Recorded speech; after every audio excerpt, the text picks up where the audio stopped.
That dog is stressed. Yeah, the one wagging its tail. That dog is stressed too. And the one being hugged tightly by the child while everyone says, "Ah, how cute." That dog might be the most stressed of all. The uncomfortable truth is this. Most dog owners completely misunderstand what stress looks like in dogs.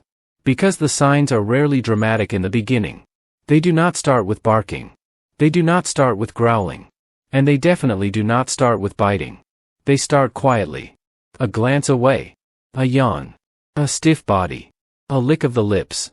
Tiny signals most people either miss or misread completely. And that is dangerous. Because when dogs realize their polite signals are ignored over and over again, they often stop using them. And that is when serious behavior problems suddenly seem to appear out of nowhere. But they never come out of nowhere. The warning signs were there. People just did not know what they were seeing. By the end of this video, you are going to understand your dog in a completely different way. You are going to start recognizing the hidden language dogs use when they feel anxious, trapped, uncomfortable, overwhelmed, or emotionally overloaded. And honestly, there is a good chance you are going to realize your dog has been trying to communicate with you for much longer than you thought. Here is the biggest problem. Humans tend to interpret dog behavior through human emotions. We assume tail wagging means happiness. We assume licking means affection. We assume rolling over means trust. We assume panting means excitement. And yes, sometimes those interpretations are correct. But dogs have another layer of communication underneath all of that. A much more subtle layer. One connected to survival, conflict avoidance, stress management, and emotional regulation. Dogs are incredibly social animals. They constantly communicate through body language. And when they are uncomfortable, they usually do not jump immediately to aggression. Instead, they try to calm the situation down. They try to create distance. They try to avoid conflict. They use small polite signals that basically translate to, "Please stop. I need space. I am uncomfortable. I do not want this interaction right now." But when humans ignore those signals repeatedly, something changes inside the dog. Behavior experts sometimes call this signal extinction. The dog learns that communication does not work. Turning away did not help. Growling did not help. Backing away did not help. So eventually the dog skips the warning phase entirely. And suddenly people say, "He bit without warning." But almost no dog bites without warning. The warnings were there. They were simply misunderstood. So let us go through 7 of the biggest stress signals dog owners misread every single day. And I promise you, once you learn these, you are going to start seeing them everywhere. Let's start with signal number 1. The yawn. Most people see a dog yawn and think the dog is sleepy, relaxed, comfortable. But dogs also yawn when they are stressed. In fact, yawning is one of the most common calming signals in canine communication. It is a self-soothing behavior. A way for the dog to regulate internal stress. You will often see it happen in situations that make the dog emotionally uncomfortable. At the vet. During training. When a stranger leans over the dog. During forced affection. Or when tension exists in the environment. The important thing is context. A dog yawning before bed is probably tired. But a dog yawning repeatedly while being hugged by someone? That is different. That dog may be trying to cope with emotional pressure. And the scary part is most people laugh at it. They think it looks cute. Meanwhile the dog is communicating discomfort. Now signal number 2. Face licking. This one confuses people because yes, dogs absolutely can lick out of affection. But stress licking looks different. It is often faster. More repetitive. More frantic. And it commonly happens when a human invades the dog's space. A person leans too close. Grabs the dog. Hugs the dog. Gets directly in the dog's face. And the dog starts licking rapidly. Most people interpret this as love. But many times the dog is actually trying to reduce tension. Trying to calm the interaction down.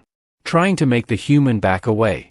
Think about how many times a dog licks someone's face and the person responds by getting even closer. Kissing the dog. Holding tighter. Laughing louder. From the dog's perspective, the signal completely failed. Now let's talk about signal number 3. Rolling over. This is probably one of the biggest misconceptions in dog behavior. People assume every exposed belly means trust, submission, an invitation for belly rubs. But there are actually two very different kinds of rollovers. One is playful, loose body, wiggly movement, relaxed muscles, soft eyes. That dog genuinely feels comfortable. But the other type is completely different. The dog becomes stiff, still, frozen. The eyes get wide. The tail tucks tightly. The body looks tense. That is not relaxation. That is appeasement behavior. The dog is trying to communicate non-threat. It is basically saying, "Please do not hurt me." And unfortunately, many people completely ignore that difference. Now those first three signals are subtle. But the next signals are the ones that often show up before serious incidents happen. Signal number 4. The freeze. This one is incredibly important. Because freezing is often mistaken for calmness. A dog suddenly becomes completely still. No movement. No reaction. And people say, "Look how calm he is." But freezing is not relaxation. Freezing often means the dog is overwhelmed and conflicted. The dog has mentally hit a wall. The earlier signals did not work. Moving away did not work. Turning away did not work. So now the dog freezes. And this moment can be extremely dangerous. Because it often happens right before escalation. A growl, a snap, or a bite. If you ever see your dog suddenly go stiff during an interaction, take it seriously. Especially around children. Children often miss canine body language completely. They climb on dogs, hug dogs, corner dogs. And adults frequently misinterpret the dog's silence as tolerance. But silence does not always mean comfort. Sometimes silence means the dog has run out of safe options. Now signal number 5. Stress panting. A dog panting after exercise is normal. A dog panting on a hot day is normal. But stress panting looks different. It often happens even when the weather is cool. Even when the dog has barely moved. The breathing becomes fast and shallow. The mouth stays wide open. The eyes may look tense. The forehead tightens. And the dog struggles to settle down. You often see this in overstimulating environments. Busy parks. Crowded cafes. Noisy gatherings. Chaotic family events. People assume the dog is excited. But sometimes the dog is emotionally overloaded. The nervous system is flooding with stress hormones. And the body is trying to regulate itself. Now here is a signal that happens constantly inside homes. Turning away. This one gets ignored every single day. A child hugs the dog. The dog turns its face away. Someone pets the dog. The dog avoids eye contact. A stranger leans toward the dog. The dog shifts its head away from them. Most humans barely notice it. But in dog communication, this matters a lot. Turning away is often a peaceful request for distance. Dogs naturally avoid conflict. Direct staring can feel confrontational to them. So turning the head away is a calming gesture. A way of saying, "I do not want confrontation. I need space." And when that polite signal gets ignored over and over again, stronger signals may follow. Now the final signal. And honestly, once you learn this one, you will start noticing it everywhere. Whale eye. This happens when a dog turns its head slightly away but keeps its eyes locked on the thing causing stress. You suddenly see the white crescent around the eye. That visible white? That is tension. That is emotional conflict. The dog wants to disengage but still feels the need to monitor the situation. You often see whale eye during resource guarding. When someone approaches a dog's food, or toy, or resting space. You also see it during forced handling, tight hugs, restraint, uncomfortable interactions with strangers. And it is one of the clearest visual indicators that a dog is under emotional strain. Now here is something most dog owners never think about. Stress does not disappear the moment the stressful event ends. When dogs experience stress, their bodies release cortisol. And cortisol can stay elevated in the body for days. That means one stressful event can affect a dog long after the moment is over. A scary encounter on Monday can still affect the dog on Wednesday. This is why some dogs suddenly seem to overreact to small things. Their nervous system is already overloaded. This is called trigger stacking. Stress builds on top of stress.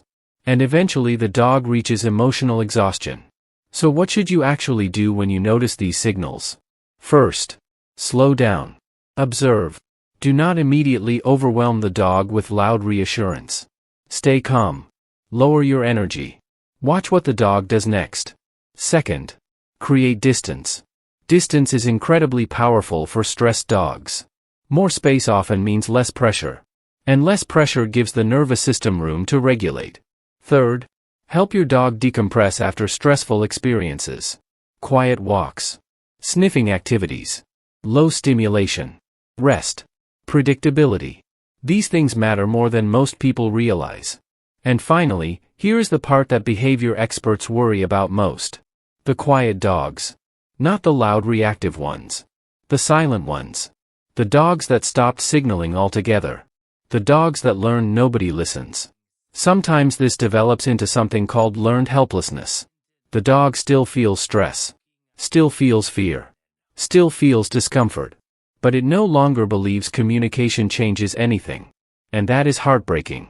But there is also good news. Dogs are incredibly resilient. When people start respecting their signals. When boundaries are honored. When communication finally works. Dogs can rebuild trust.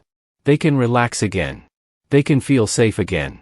And sometimes the biggest change you can make in your relationship with your dog is simply this. Learning to listen before the dog feels forced to shout. If this changed how you think about your dog's stress, there's one more thing I want you to do: subscribe to the Paws Chronicles, the Canine Mindset channel, and be part of our community of dog lovers. Bye.